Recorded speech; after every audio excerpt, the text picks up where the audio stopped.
What's up, guys? Welcome to the Honest Pastor. Oh my goodness, guys! The Babbling Pastor podcast. All pastors be honest. Yeah, well, I'll tell you what. I know this is the Babbling Pastor podcast, but as soon as people see the Honest Youth Pastors, are like, "Well, if you have to include it in the name, clearly you're not." Oh, sorry, guys. It was 10 years ago I made this name. Okay, 10 years ago. Yeah, well, just let it be. Anyway, I'm Michael. I'm one of your hosts. And I'm Rob, the honest, lead pastor. There you go. The honest lead pastor. If you got to say you're honest, Rob, you're not honest. I've been told by verifiable people that are strangers on the internet that's that clearly know more about my life than I do. So mine is so the bearded Bible thinker, right? And so the thing that I get from people is I've actually heard this from a 2 or 3 people now is oh my gosh, they'll say Mike Winger is the bearded Bible thinker because his tag is Bible thinker. And look, I did this before I knew that, okay? And I love Mike Winger. He does way more research than I'll ever do for videos and podcasting. His ministry is different. I'm more of a, I don't have time for this. I'm going to just yak about it for a few minutes. So I will say though that my beard is better than his. So if I want to call myself bearded Bible thinker, then you're gonna have to deal with it. World. You know, right? So what I thought you were gonna say is that you're super locked into the beard now. You can't get rid of the beard because it is literally in the name. True. So that's true. Yeah, it's you're stuck with it. Sorry, guys. Yeah. All right. The shaved Bible thinker just sounds stupid. That sounds kind of weird. I don't like it. Don't do it. Okay. Yeah. For some reason in my head, Bible thinker. That's better. The shaved Bible thinker brings up thoughts of a shaved cat in my head, and I don't know why. Like just one of the Siamese cat, and I don't know why my brain did that, but that's like it was like a Siamese cat is your logo. So it's anyway. Huh. All right. And like little chunks of hair hanging off of it. So what we're going to look at today is another tweet. Surprise, surprise, surprise. Oh, yeah. I'm very interested. Have you heard? Now, this is kind of adjacent. It's sort of connected to, but it's not necessarily about Megan Basham's book, Shepherds for Sale. Have you heard about? Yeah, I have it. Okay, got it. Okay, so you have a little bit of idea here then. Obviously, huge controversy came up from it. I did a video about it. What I love about doing this, Rob, is that this is not my job, and therefore I do not care if people like me or not, and therefore I can say whatever I want. And the fact that I didn't just wholeheartedly sign on with the book, they were just like, "You are a leftist woke." I'm like, dudes, what? Come on, chill out, my buds, chill out. But I'm not woke enough for the wokies, but I'm not right enough for the righties either. So it's a fun place to be. So well. Probably more right than either then. I don't know. I haven't. Yeah. So anyway, point being, that's what I love. So this tweet that I'm going to look at here is intriguing. Okay. We're going to pull this up. I find it, well, I'm not, okay. I'll say intriguing. I won't say anything else. I'll read it and then I'm going to get your 2 cents and I'll say mine. So here we go. Boom. Eric Metaxas, my friend. Eric Metaxas tweeted this out. He says, both my letter to the American Church, which is a book he wrote that I have not read. He said, both my letter to the American Church and Megan Basham's Shepherds for Sale make it clear that the American Church has been infiltrated by wolves. If your pastor isn't on the right side of this, you need to find yourself another church or you are part of the problem. It's time. All right, Rob, what you got? Well, I'm going to try to be discerning. That would be smart, given the fact that it was our last podcast, that you shouldn't just react. No, so I don't completely disagree with the sentiment of this tweet. I haven't. So caveat would be I haven't read the whole book, Shepherds for Sale, as of yet. I've just read part of it, and still working on it. I'm not one of these cool people that just gets the new book and gets through it in a day and can talk about it online. Audiobooks. And I've definitely never read Letter to the American Church from Metaxas, but the idea that I'll just say if you look at where the at least mainline online, the big names in like Gospel Coalition faces and stuff like that, um, and the kind of things that have been allowed or published or preached or whatever, like I think like I know JD Greer is a big name that comes up in the book, I think, as well a couple as times. just generally. Um, and JD Greer, there's a sermon, a whole sermon that if you watch it in context and all the things, it really doesn't change when he talks about. I'm going to get the quote wrong, but when he's actually quoting someone else to make a point that I think is incredibly unbiblical and dangerous. When he says that about homosexuality, that we ought to shout about the things the Bible shouts about and whisper about the things the Bible whispers about. And I think that's just bad pastoring and bad preaching. It's bad evangelism. It's bad all around, because if the Bible says something once and in context, it's a command that applies to us or whatever. That's really all that's necessary. The Bible has shouted if it's clear. So it seems to me that either he's fooled and blind by something, or compromised, right? And either one of those, one kind of makes a person a little more innocent, I guess, but either one of those is bad. It's bad for his church, and because of his name and public status, if you will, it's bad for the church. Um, it's not a good thing. And there's a whole host of examples like that. I think about famously when Chandler's at that conference MK50. some year. Yeah. When he's at that conference that should have never happened. And Martin Luther King Jr. was not a Christian. It just shouldn't have happened. And even though it did, and when Chandler gets there and he's talking about the, if what did he say? If we're It's the gonna Anglo. hire If I'm gonna hire if they give me an Anglo 8 or an African American 7, I'm gonna seven go with or the 7. something, Yeah. Mm-hmm. yeah, and then he said, if it's an Anglo 9, what if it's an Anglo 9 and a African American 7? And then he said, well, then give me the 9, because that's the same kind of, I don't know if he used the word pandering or whatever. And it's like, actually, that entire line of that entire statement is racist. Like the whole thing is wrongheaded, right? So there's example after example after example after example that a person could point to, uh, in which fairly big names in the evangelical world, people with weight behind them, have clearly been influenced by the leftward drift of society. Now, not having read the book completely, like I don't know that all of them are like taking cash behind the scenes or whatever that looks like, right? But I think that there is a tendency for us as humans to want to be liked, to want to be popular, to want to raise our and to want to please people, right?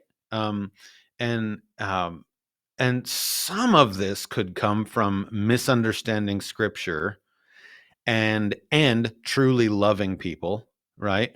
I mean, you could have in some sense end up where some of these guys have flirted with, with that being the cause, right? Like you really do love people and you're just confused or something about an issue. But at the end of the day, like I think that if you look at the church 50 years from now, or backward 50 years ago, and especially if you look at the church 100 years ago, right, or 200 years ago, they would be flabbergasted at all the stupid crap that is being talked about now. They were fighting fights that actually made sense to fight. And not should we have LGBTQ people who are actively living that out, or who actively say that that's part of their identity. Like, should we have folks behind pulpits and in positions like the people throughout church history would have gone, what are you talking about? I mean, they had their scandals, right? And I don't want to paint that that's not the case. Do you know Jesus? I don't know. Do we need to go back to the gospel part first? Yeah. Right. And so I think that we're if there's no recognition that that a very large public segment of the church in America has drifted incredibly leftward, there's probably some blindness there. But again, I guess I don't know. It would depend on the situation, right? I wouldn't say, back to the tweet itself, I wouldn't say automatically if your pastor isn't on the right side of this, you need to find another church. Well, I would say it's not quite that easy. If have you had conversations with your pastor? Have you brought it to the elders? Have you because maybe they are on the right side of it and you're not. How dare you? How dare you even assume? Like, yeah, and I don't. So I've heard. Here's my disclaimer. I've heard Eric Metaxas. I've heard the name. I know nothing about him. So I don't know where he's coming from or anything. But it could be that you are so right that you're the extreme and your pastor is where he's supposed to be. And so now you're going to leave the church and go find a pastor that's actually not a good pastor. That could be the case also. Now, I don't know. Again, I haven't read this letter to the American Church or the entirety of Shepherds for Sale yet. So some of this is just, like, that's the caveat. He could be completely right for all I know, but I think that his sentiment isn't necessarily wrong. If you're still in a church now and you've put up with it for a long time, and your pastor is saying things like, "Hey, we want to hire somebody and we're looking for a black person." Well, okay, like, leave if that's the case, right? That's stupid. But I think that it should be that obvious, or there should be a lot of discernment happening with you. But yeah, what? So my initial issue when I saw this was that I feel like the line's in the wrong spot, because the line that's being drawn here is that, like, if your pastor doesn't agree with either of these books, then there's an issue, right? So it's both my letter to the American Church and Make It Basham Shepherds for Sale make it clear that the American Church has been infiltrated by wolves. If your pastor isn't on the right side of this, which is assuming that they are. Now, again, I'll caveat that in a minute, but that's the assumption of the tweet, that if they don't agree with these two books, then they're on the wrong side of this and you need to find another church. And if you don't do that, then you're actually the problem in the church right now. And it seems like it's just putting a lot of weight on the everyday average believer that, again, may not have read either one of these books and has just seen things about them, and then is saying, well, if I don't line up with this, or my pastor doesn't line up with this, then I need to go somewhere else. Like, I saw a tweet of somebody that said that they mentioned the book to their pastor the Sunday after it came out, and he said, I wouldn't recommend that book for a variety of different reasons. And then there were people in the comments that were like, you need to leave that church. I'm like, I feel like that's a knee-jerk reaction. Like, again, I don't know this pastor. I don't know why he's telling you that. And maybe he's just telling you that because it had a very sharp reaction online where people were not being very Christ-like to one another. And maybe he's saying, maybe don't get caught up in that. Maybe you probably shouldn't be caught up in that nonsense. And so there is a line, I think. And I think the line for, like, so for example, there were pastors that would downplay pragmatism. Big churches don't mean anything. But then as soon as they started preaching like things, like saying things like this, their churches grew, and they're like, see, we're growing because we're saying the hard things. I'm like, you're just as pragmatic. You're just like, do you not see that you're doing the thing that you said people shouldn't do? And just because there's a lot of people there doesn't mean it's good, right? You just think it's good now because it's you that's growing. And I think if the line is simply the gospel, is the gospel preached? Is it applied? Is there disciples being made? Obviously, there's some underlying things, right? This is why, again, sermon reviews. I think there is a good art of diligently working through and listening closely to what your pastor is saying and the verses he's using, and if they're being used right. Which is that should tell you a lot right off the bat. If you're just listening to the sermons and the scripture being used and how it's being used, that will give you a really good baseline for the gospel. Is it being preached well and accurately? But just because he doesn't preach on your pet topics doesn't mean you can strong arm him into preaching on your pet topics, or he's not on the quote right side of this. Like, just because he, like, again, I don't know about the letters to the American church. A lot of people told me to read it. I probably need to, but just because if he's like, I kind of like J.D. Greer. Okay. At that point you're like, okay, well, like, why? Because I've heard this, that, or the other thing about, right? You could bring up the fact that you've heard you could bring up the fact that you've heard, about the homosexuality comments. You could bring up the fact that you heard that he was totally cool with his members being abortion clinic, whatever they walked them. Yeah. And so you could bring that up and be like, I've heard that. So, like, just like walk me through that. I think there is a lot to be said about saying, like, not trying to strong arm somebody with my membership here, or I'll just leave. That is the real life equivalent to I'm unfollowing you, and you're going to get the same reaction. Like, go find another church. Yeah. If you're going to be this divisive, I don't want you here. Like, I'd rather you go screw somebody else's church up. Go over there. I don't need you here. And so it's one of those things, I think, that if you're using anything but the true preaching of the gospel as your line of whether your pastor is on the right side of something or not, that's an issue. Now, again, like you said, there has clearly been a drift, but going back to the last podcast, I think there's a lot to be said about you hearing that from somebody and then you exploring that yourself and not making quick decisions just based on somebody else's word, right? There's a lot of people out here that will be very quick to tell you how you should act and what you should tell your pastor without encouraging you to do the work to actually schedule a meeting or talk to them or give them a little bit of grace. There's a handful of things that I would say I'd probably disagree with my pastor, but I'm not leaving because of that. I know who he is. I know his heart. I know his love for the Lord and his love for the people that are there. Like, he's not compromised. And none of the things I would disagree with him on are like, left leaning or even right leaning things. I think he's pretty centered on it. And I think if you're using, like Eric is laying it out here, whether, I don't know if he meant it this way or not, but it comes across as this is the line in the sand.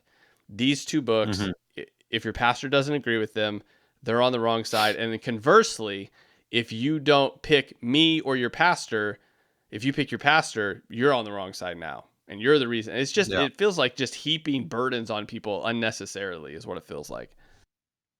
There are instances in which I could hear from someone and uh, and ask them questions about their church situation and to find more out about it. And I might well say, yeah, it's time, right? Um, but that's not just this easy. So I mean, I agree with what you're saying. Again, having not looked at these two things, right? But I mean, any book, in so much as it agrees with the scriptures, and should be cause for us to say, wait a minute here, right? To any pastor or leader in our churches. I think so. 2 points from the things that you said. There's a you touched on it from a church and member perspective, but I'm like constantly seeing in social media feeds. I don't even remember which social media, but constantly seeing these. I don't know. This famous person says if Trump gets elected, they're leaving. To which, like, I haven't seen even one of those that doesn't make me immediately go, "Who cares? Who Yeah. cares? Yeah. You are not as important as you think you are." If that, and I think so with that sentiment, right? Um, as a church member, you are important. Every church member at our church is important. They are not as important as God's church collectively. So, with that being said, right, you can be a legitimate Christian that is walking through something, and you're causing lots of division, and church discipline happens, and you're kicked out of a church, and that can be right for the church to do. And so, it's um, it's incumbent on you to approach these kinds of conversations and subjects humbly, because that's what Christians do. Not because you're stupid, not because you're wrong, not because of any of that, but just because that's what Christians do. It's humility, rather than pride, should be how hard things are jumped at, right? And so, secondly, I would say there's a lot of assuming the context that happens. And this is bad in Bible study, and it's bad in real life, right? When he if he's saying this in a super concrete way, in no matter if there's a paragraph that you disagree with or whatever, you should leave your church if the past, like if that's how he's meaning it, that's really reckless and careless, because you don't know the context that a person is in. And here's a quick example of what I mean by that. Um, there have been sermons that I've preached that I know if someone wanted to, they could probably take a short clip, and a short intentional clip, and say, wow, this guy's a leftist. Run, right? It would inevitably be something about, do you pray for Nancy Pelosi? Or do you, I don't know. There are things like that I've said over the years, like, Trump is not like the idol that we should, like we should do the fiery furnace thing first, right? Um, like there are some things that I've said that I know if they were just clipped like this and someone threw them out there and a context was assumed instead of studied, um, they would jump to a wild conclusion, right? Even though very much the opposite of that is true. um, and so I think that there could be situations in which maybe the pastor happens to know this person, um, and happens to know that they need to hear this, um, And when this person then goes and tells the internet this, the internet says, oh my gosh, you need to get out of there, like now, right? Not understanding the situation, not understanding the circumstances, not understanding that person's spiritual maturity or lack thereof. And so you mind your business, I think, is the best thing that you could do, right? As You a know Christian. who else said mind your business? Harris's running mate Waltz says mind your business. Yeah, stolen valor is not cool. So anyway. Oh no, keep going. I'm sorry, I got you off track. Mind your business. No, but like there's a real thing about that, right? Like we should it should be a there's a place to say mind your own business. You do not live here, you do not attend our church, you have no idea all of the context, the caveats, the ins and outs of life here and whatever. And so mind your own business.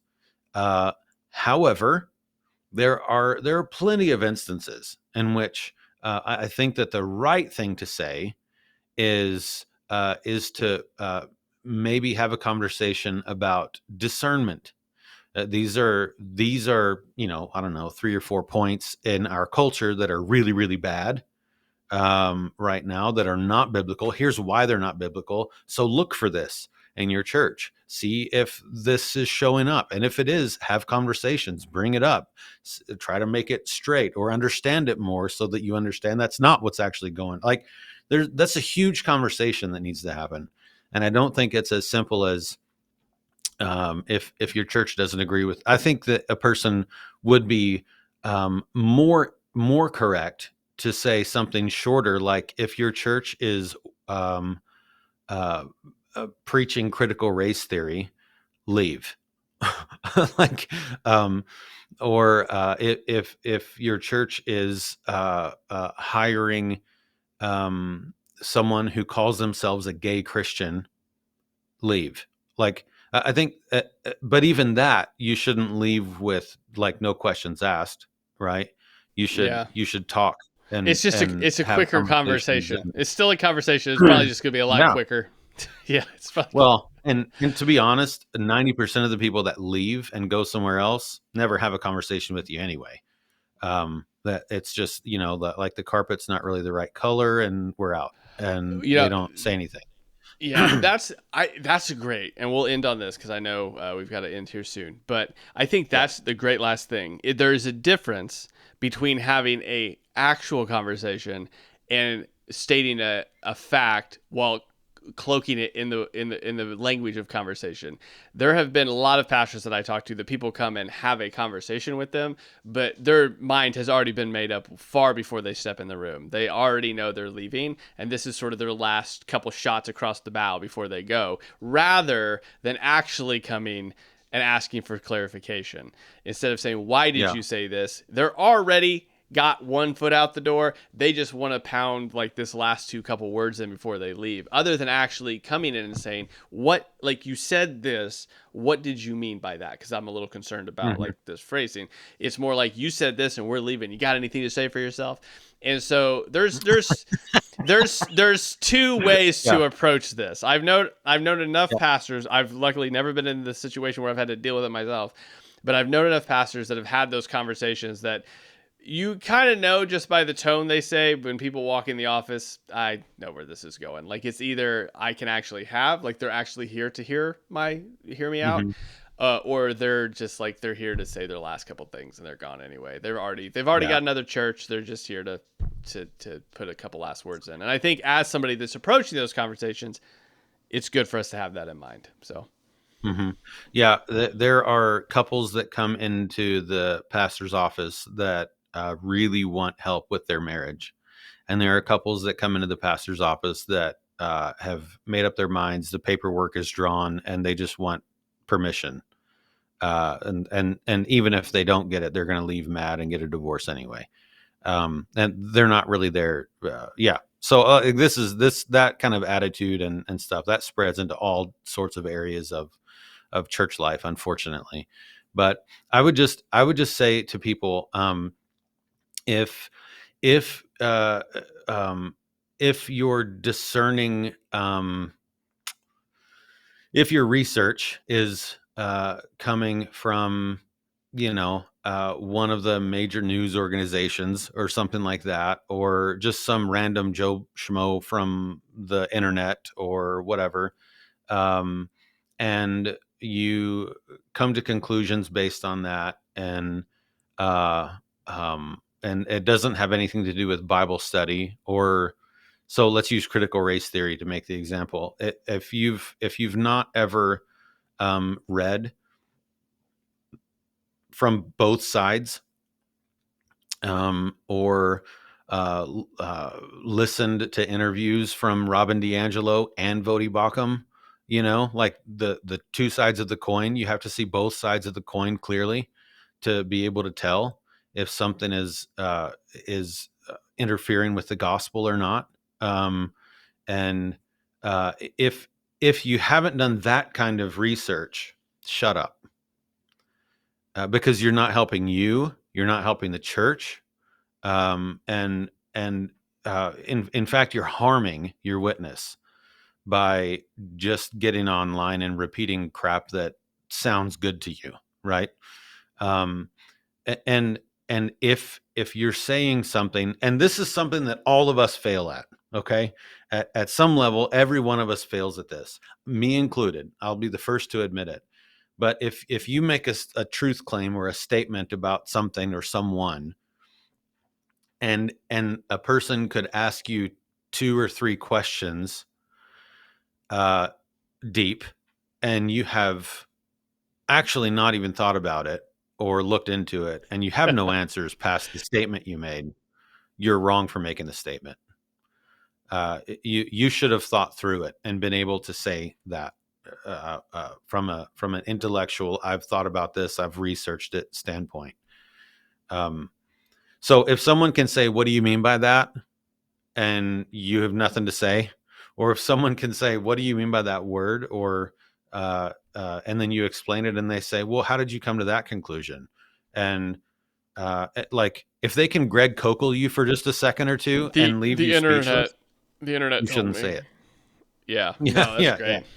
Yeah. Oh. I got it from a tweet. Yeah. So that's a good, right. That's excellent point. Good deal.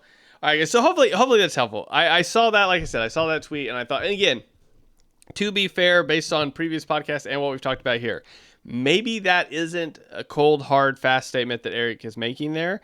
But at the end of the day, we still have to think through carefully the conversations we have within the church and with our pastors. Like, leaving a church is not a simple snap judgment decision. Or it shouldn't be. I mean, honestly, it should be like, I mean, leaving a family is how it should feel. And that should be hard. And you should want to have grace and clarification and have exhausted every resource before that has to happen. So hopefully that was helpful, guys. Leaving a church is the same as switching grocery stores. You're not being a member of the church anyway. Yeah, no, that's actually, if it cannot be that easy. So, guys, hopefully that was helpful. If it was, leave a like. All the Eric's Metaxas fans, make sure you double tap that dislike button, and we'll see you next time. Bye. Bye.